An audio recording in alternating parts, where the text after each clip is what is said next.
How's it going, Magpies? Magpie Leon here. In today's video, I'm going to be talking about how some of the new content introduced in Master Chief Collection Season 7 gives me hope for the future of Master Chief Collection and for Halo Infinite.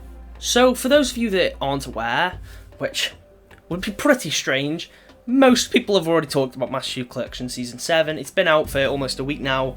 A lot of people have already done videos on it. If anything, I'm quite late, but I wanted to make sure I sort of compiled all my ideas together and could get them on this video. So for those of you that don't know, the new season of the Master Chief Collection has added some really cool content.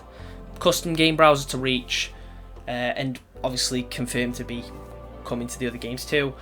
Updates to Halo Combat Evolved visuals, but more importantly it's added things like elite armors to Halo 3, energy sword skins, and a helmet from Halo Infinite has been added to Halo 4, which is really cool to see. Obviously the update wasn't perfect and it did come with a fair share of bugs, but that isn't what we're here to talk about today. I'm not going to be talking about the season overall, more so rather things that I think it could sort of mean for the future of both Master Chief Collection and Halo Infinite in terms of the content. One thing that 343 have truly proven at this point is that they do care about these classic games, and they're the right people for Make Halo Infinite. They're the right people to carry the mantle for the Halo series. All the additional content they've been adding to Halo 3, for me, that's amazing. I love seeing all the new armors, and although, yeah, some of them aren't as good as others, overall, it's something I'm really happy to see, as well as the helmets that they brought back to Reach and adding armor effects, and the Keystone helmet, the Mark 7 to Halo 4, that's amazing. It just goes to show 343 really do care, and they are the right people to sort of carry the Halo franchise. So the point of today's video is to sort of talk about how some of the new content that they've added could spell bright things for Halo Infinite and for Master Chief Collection.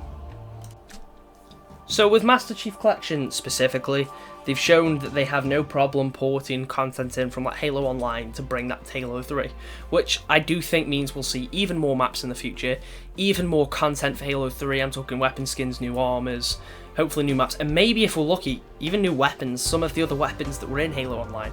Imagine if we did end up actually getting things like DMR, even if they weren't particularly in matchmaking, but they could be used for Forge mode. I think that would be really cool.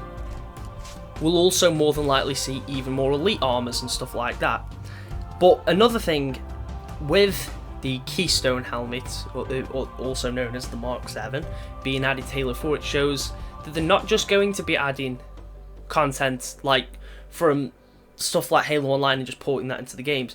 It means they're not afraid to add newer stuff as well, like something from Halo Infinite has then been sort of put into Halo 4, which could mean that we could see brand new things made for Master Chief Collection.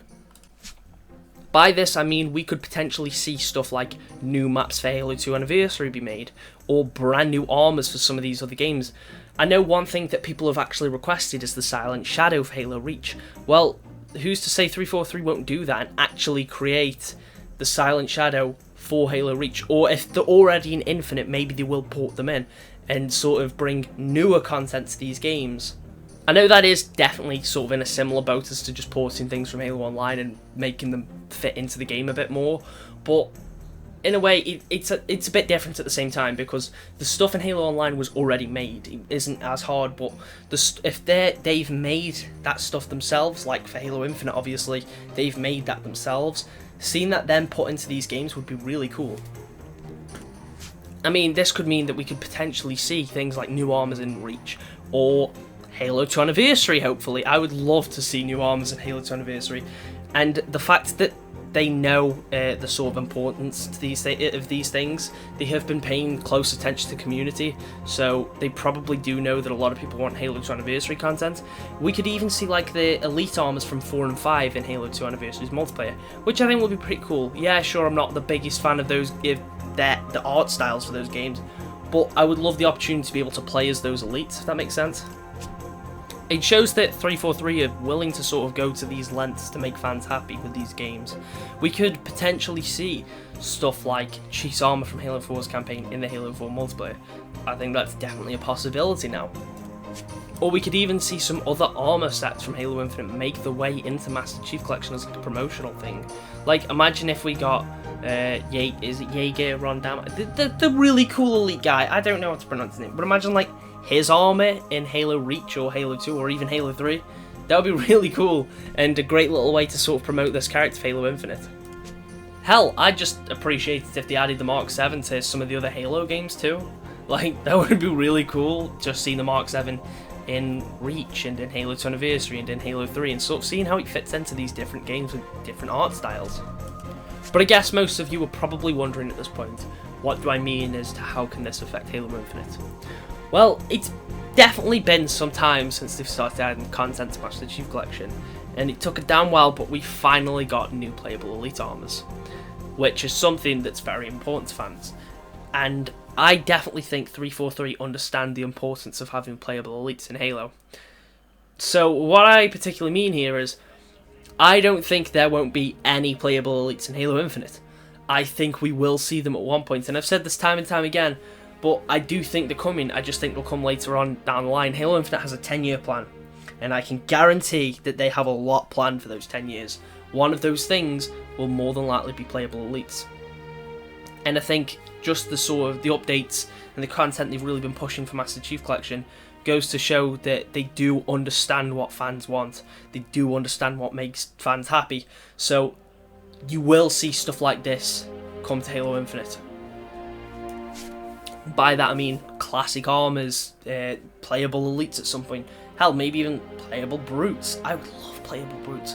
Seeing the Academy and stuff, imagine a version of that for the Banished, where, like, you know, you have a Banished that's Banished brute or whatever that's training you in the Academy, and they do two separate ones for the UNSC and the Banished. That would be so cool.